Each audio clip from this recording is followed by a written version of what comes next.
Hello everyone, मैं एक विष्णु आपका स्वागत करता हूं कंप्लीट एजू के इस बेहतरीन प्लेटफॉर्म पर। तो दोस्तों, रीट 2021 का न्यू नोटिफिकेशन आ चुका है, जिसके अंदर आपको सिलेबस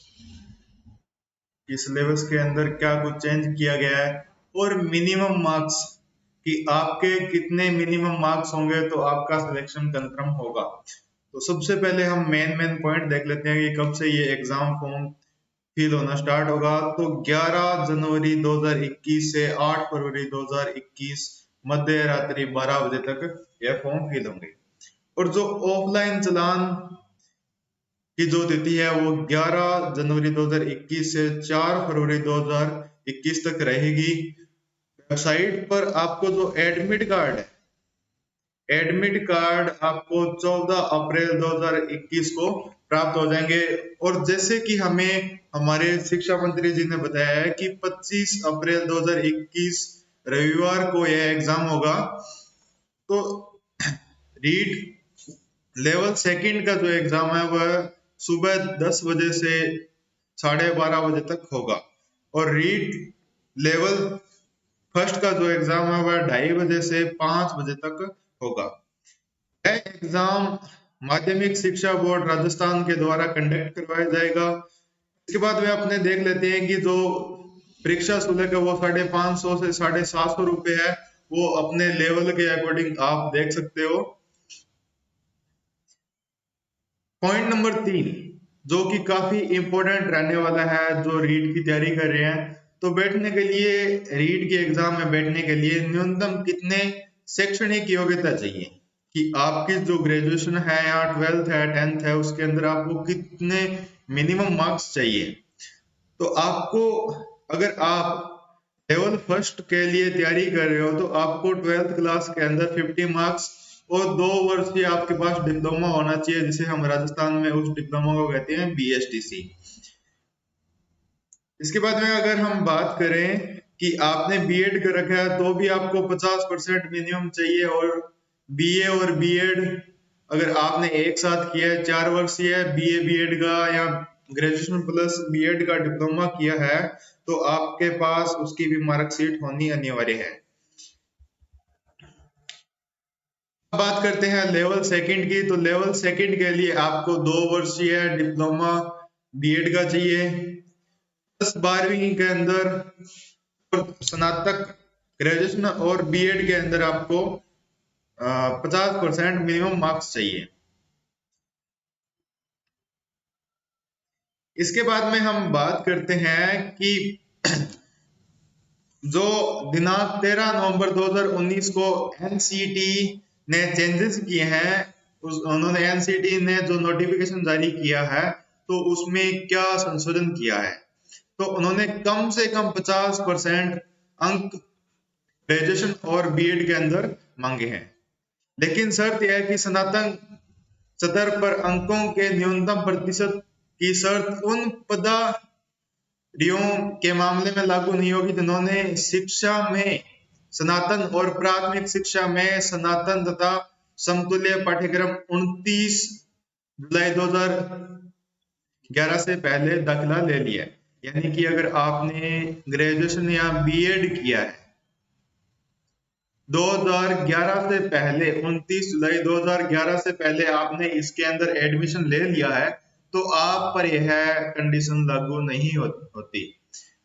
अगर किसी ने 29 जुलाई 2011 के बाद में बीए या बीएड या बीएसटीसी के अंदर दाखिला लिया है या एडमिशन लिया है तो आपको कम से कम 50% मार्क्स अनिवार्य है।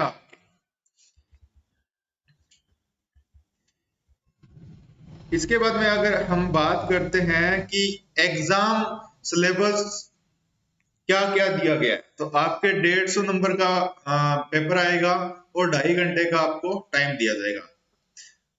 30 क्वेश्चन आपको बाल विकास एवं शिक्षण विधियों के मिलेंगे, 30 आपको फर्स्ट लैंग्वेज से मिलेंगे और 30 ही क्वेश्चन आपको सेकंड लैंग्वेज से मिलेंगे और 30 क्वेश्चन आपको मैथ और 30 क्वेश्चन पर्यावरण से मिलेंगे। प्रश्नों से संबंधित पूरी जानकारी दी हुई है तो आप इसे पढ़ सकते हैं। और इसका जो पीडीएफ का जो लिंक है वो हम आपको हमारे Telegram channel complete edu online पर आपको प्रोवाइड करवा देंगे, जो आप वहां से डाउनलोड कर सकते हैं। लेवल सेकंड की बात करें तो यही सेम सिस्टम शिक्षण विद्या और बाल विकास से जुड़े 30 क्वेश्चन पूछे जाएंगे। लैंग्वेज फर्स्ट और लैंग्वेज सेकंड से भी आपको 30 क्वेश्चन पूछे जाएंगे। अगर आप एसएसटी की तैयारी कर एसएसटी से हो तो आपको सामाजिक अध्ययन से 60 क्वेश्चन देखने को मिलेंगे, और अगर आप साइंस मैथ से हो तो आपको 60 क्वेश्चन देखने को मिलेंगे। इनकी भी पूरी डिटेल आपको यहाँ पर समझाई गई है। परीक्षा तो आपको टाइमिंग मैंने बता ही दिया है कि लेवल सेकंड का जो एग्जाम है वो 10 बजे से 12:30 बजे होने वाला है, और लेवल फर्स्ट का जो एग्जाम है वो 2:30 बजे से 5 बजे के बीच होगा। अब अपने मिनिमम मार्क्स देख लेते हैं कि मिनिमम कितने मार्क्स अगर आपके हैं तो आप इस एग्जाम को क्लियर कर पाते हो। अगर आप सामान्य और अनारक्षित कैटेगरी से हो तो टीएसपी एरिया में 60 नंबर और नॉन टीएसपी के अंदर भी 60 नंबर। अगर आपके मिनिमम 60 नंबर होंगे टीएसपी और नॉन टीएसपी एरिया से अगर आप बिलोंग करते हो तो आपके 60 नंबर मिनिमम होने चाहिए। अगर एसटी की बात करें तो आपको नॉन टीएसपी एरिया के अंदर 55 नंबर और टीएसपी एरिया के अंदर 36 नंबर लेने अनिवार्य है। अगर आप एससी, ओबीसी और एमबीसी से हो या ईडब्ल्यूएस से हो तो आपके 55 मार्क्स होने अनिवार्य है। अगर इससे कम मार्क्स अगर आपके आते हैं तो आपका सिलेक्शन नहीं होगा। पॉइंट नंबर 4, समस्त श्रेणी की विधवा एवं भूतपूर्व सैनिक तो उनके आपको 50 नंबर कोई भी कैटेगरी से हो, चाहे आप ओबीसी से हो, चाहे जनरल से हो, चाहे एससी से हो। एसटी के लिए आपको 55 नंबर लेने होते हैं, बट अगर आप इन 4 नंबर पॉइंट की कैटेगरी के अंदर आते हो तो आपके मिनिमम 50 नंबर होने चाहिए। दिव्यांग श्रेणी के अंदर आने वाले जो भी विद्यार्थी होंगे उनको 40 नंबर लेने होंगे, जिसके अंदर आपको बताया कि 40% डिसेबिलिटी होनी चाहिए, 40% विकलांगता का आपके पास सर्टिफिकेट होना चाहिए। सहरिया जनजाति के लिए स्पेशल अलग से इसने लागू किया है कि अगर आप सहरिया कैटेगरी से हो तो आपको 36 ही नंबर लेने हैं। तो दोस्तों आज की जानकारी आपको कैसे लगी? अगर आपको जानकारी अच्छी लगी है तो वीडियो को लाइक कीजिए और अपने दोस्तों के साथ शेयर कीजिए, जिससे कि उनको भी इस जानकारी का फायदा मिल सके। तो दोस्तों रीट